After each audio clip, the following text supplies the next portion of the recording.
chamamos a nossa convidada, Marcela Vieira. Vem para cá, Marcela Vieira. Vamos chamar também a Débora Duprá. Seja muito bem-vinda. Que bom ter você aqui com a gente.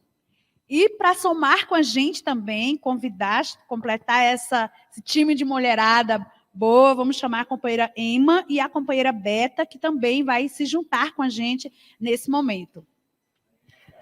Sejam todas muito bem-vindas. A gente vai começar com a Marcela Vieira.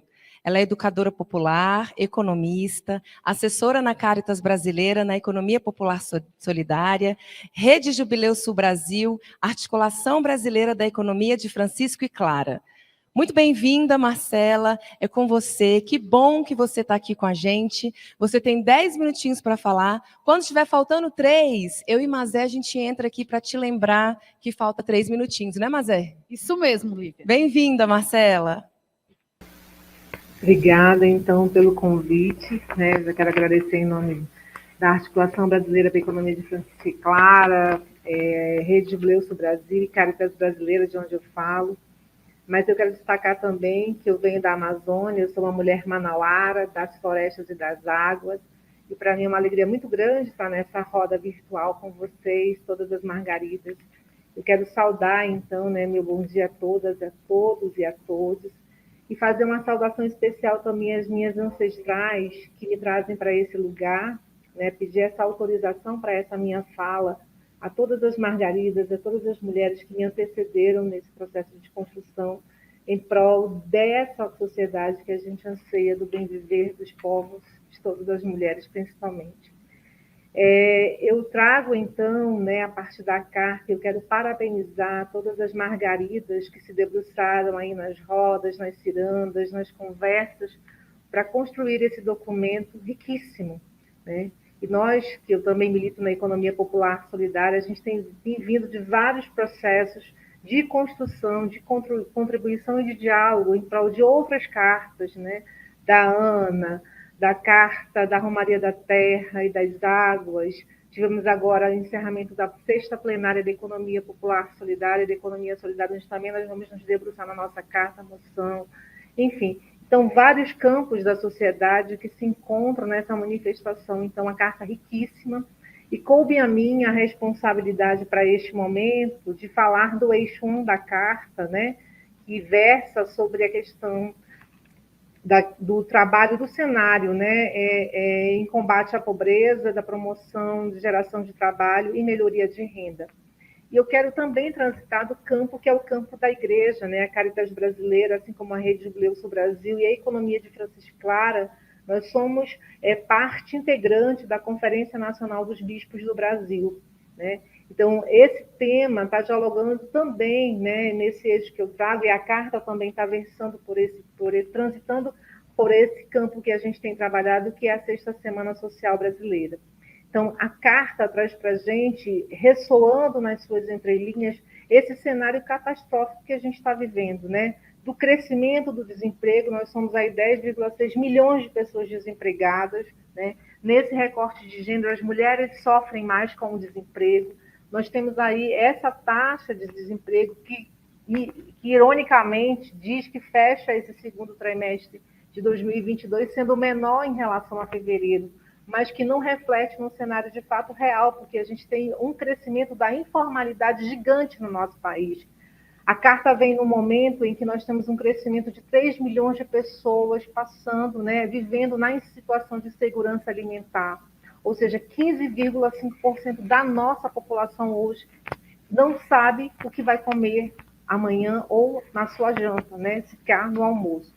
Nós temos um crescimento, a partir desse cenário, dialogando com o cenário econômico, também do crescimento dos bolsões de pobreza e das ocupações irregulares no nosso país. Nós temos aí 142 mil famílias vivendo nas ocupações irregulares, E nós tivemos agora a prorrogação da campanha, em prol da campanha Despejo Zero, para que não haja despejo no momento de pandemia, porque nós tivemos vários despejos, Centro-Oeste mesmo, no Amazonas, onde eu estou, movimentos de desocupação das famílias em função, e principalmente isso, em função e de interesse do grande capital imobiliário, E esse cenário, na carta, quando ela faz a pontuação dos 5 itens, né, onde provoca, nós tivemos aí reformas avassaladoras, entre elas a reforma trabalhista, né? Além do teto de gastos, que engessou totalmente o orçamento público, a reforma trabalhista também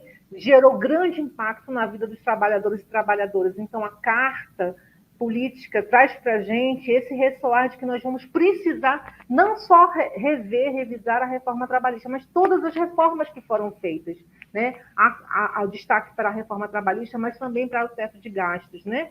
Nós tivemos aí, então, e em contraponto a essa reforma trabalhista, essa onda do crescimento do empreendedorismo, ou seja, dessa precarização maquiada, né, pelo empreendedorismo do trabalho, né? O trabalhador, a trabalhadora que perde, né, os seus direitos, que é movido e empurrada ilusoriamente para se tornar um empreendedor sem ter assessoramento técnico, sem ter, de fato, capital financeiro para se subsidiar e, lógico, desobrigando o Estado de todas as suas responsabilidades com esse trabalhador e com essa trabalhadora.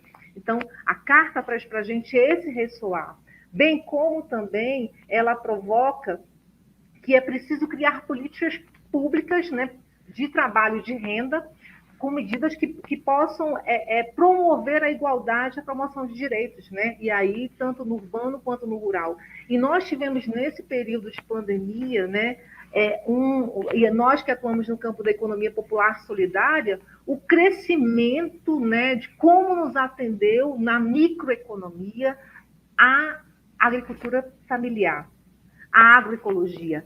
Foi um momento em que essa conexão aconteceu porque a gente não tinha acesso aos supermercados, os grandes atacadistas, né? Então, foi essa rede solidária que se construiu no período da pandemia que atesta para a gente que é a microeconomia, é a atuação no território que faz, de fato, esse movimento econômico acontecer, inserindo esses agentes, mulheres e homens, né, que produzem, se conectarem com o comprador final, né? Então, precisamos, que aí a Carta traz para a gente isso, esse movimento conjuntural de fortalecimento da microeconomia e dos pequenos, ou do pequeno volume de produção, porque, de fato, a nossa produção, o agrotech, pop, o agronegócio, constitui-se para o fornecimento para o mercado exterior e não para o mercado interno. E eu acredito que a partir dessa carta, como as outras cartas que se conectam também, é esse fortalecimento para o mercado interno, para este consumo interno que se origina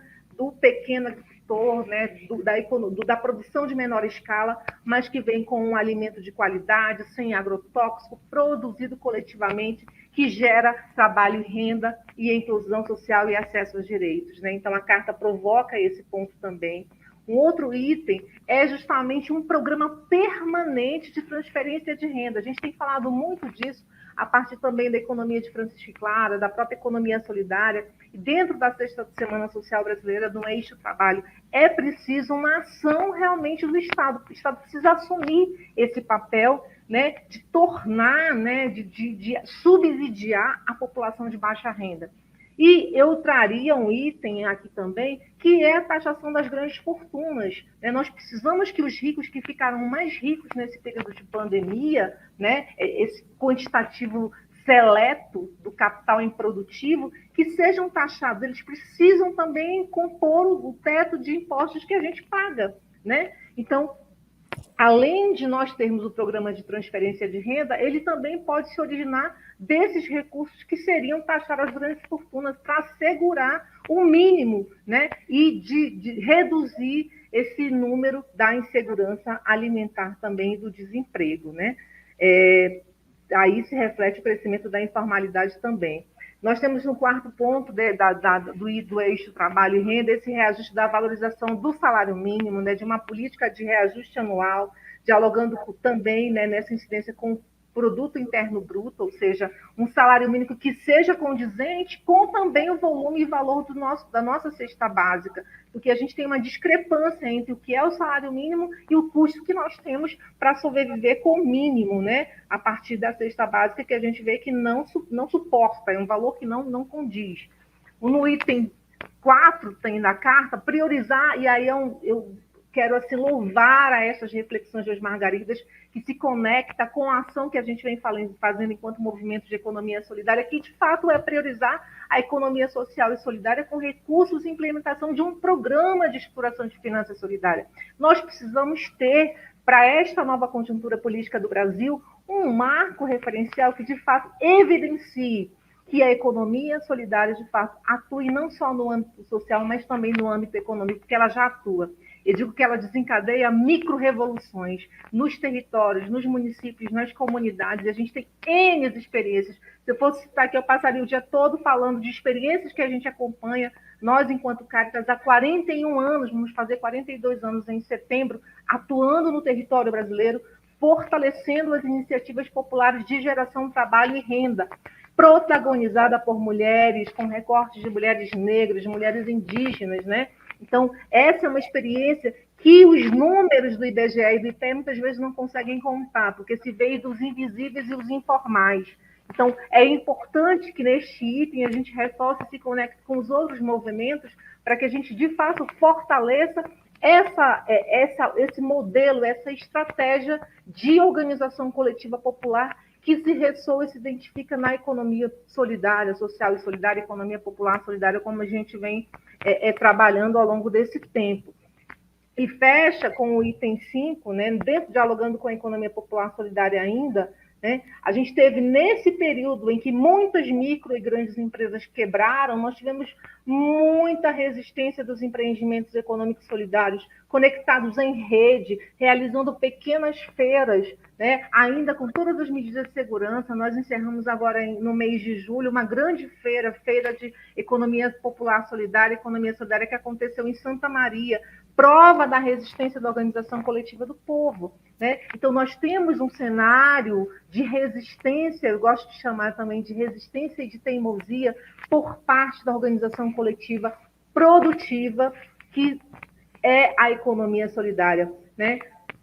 Como diz aí Boaventura de Souza Santos, realizando micro-revoluções a partir dos territórios, né? Então, é importante que a nova conjuntura política ela venha, de fato, fazer uma incidência, que essa carta chegue de forma potente, né? Fortalecendo esses eixos que, para nós, são muito importantes. E fecha com a implementação de uma política de integração, né? Pensando a divisão do trabalho, do cuidado dos trabalhadores, principalmente trabalhadores domésticos, no enfrentamento dessa divisão sexual do trabalho, da sobrecarga do trabalho, que a gente ainda vê que é uma balança que tem peso diferenciado, né? Então, a carta traz para a gente também essa iluminação.